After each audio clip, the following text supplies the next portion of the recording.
സംസ്ഥാന തെരഞ്ഞെടുപ്പ് അടുക്കാനിരിക്കെ വി.ഡി. സതീശനെ കുരുക്കാൻ പദ്ധതിയിട്ട വിജിലൻസിനെ കൂട്ടുപിടിച്ചുകൊണ്ടുള്ള CBI അന്വേഷണത്തിന്റെ വാർത്തയാണ് രാവിലെ വന്നതെങ്കിൽ വൈകുന്നേരമായപ്പോൾ നാം കണ്ടതാകട്ടെ വി.ഡി. സതീശന് ക്ലീൻ ചിറ്റ് നൽകിക്കൊണ്ടുള്ള അതേ വിജിലൻസ് റിപ്പോർട്ടിന്റെ വാർത്തയാണ്.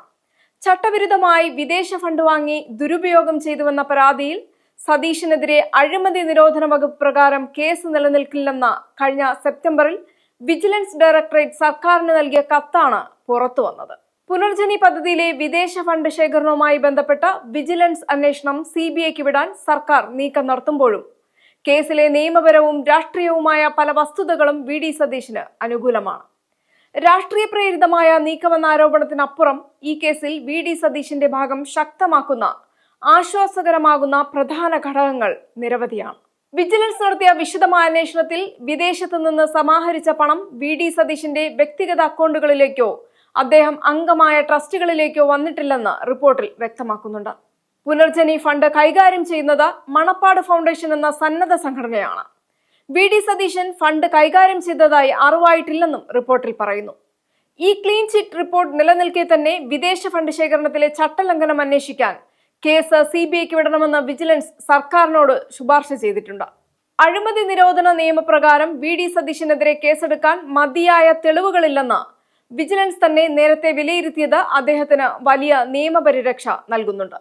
പ്രളയത്തിൽ വീട് നഷ്ടപ്പെട്ട സാധാരണക്കാർക്ക് വീട് നിർമ്മിച്ചു നൽകാനാണ് പണം ചെലവാക്കിയതെന്നത് തർക്കമില്ലാത്ത കാര്യമാണ്. ഗുണഭോക്താക്കളുടെ പട്ടികയും നിർമ്മാണ പ്രവർത്തനങ്ങളും പരസ്യമായതിനാൽ പണം ദുരുപയോഗം ചെയ്തു എന്ന ആരോപണം നിലനിൽക്കില്ല. വിദേശ സംഭാവന നിയന്ത്രണ നിയമം ലംഘിച്ച് എന്നതാണ് നിലവിലെ പ്രധാന ആരോപണം.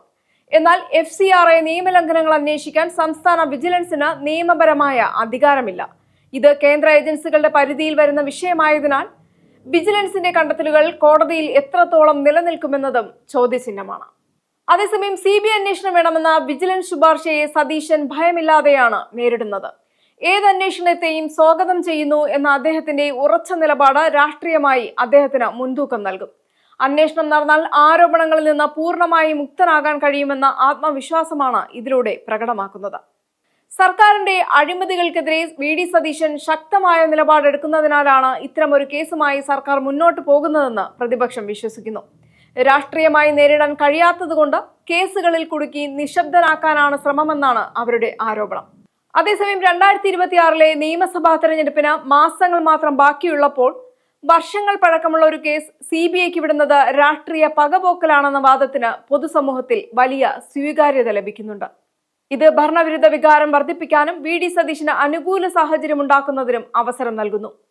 സാമ്പത്തിക തിരിമറി എന്ന പ്രധാന ആരോപണം തെളിയിക്കാൻ അന്വേഷണ ഏജൻസികൾക്ക് ഇതുവരെ കഴിഞ്ഞിട്ടില്ല എന്നതും മുൻ വിജിലൻസ് റിപ്പോർട്ടുകളുമാണ് പുനർജനി കേസിൽ വി.ഡി. സതീശന്റെ ഏറ്റവും വലിയ കരുത്ത്.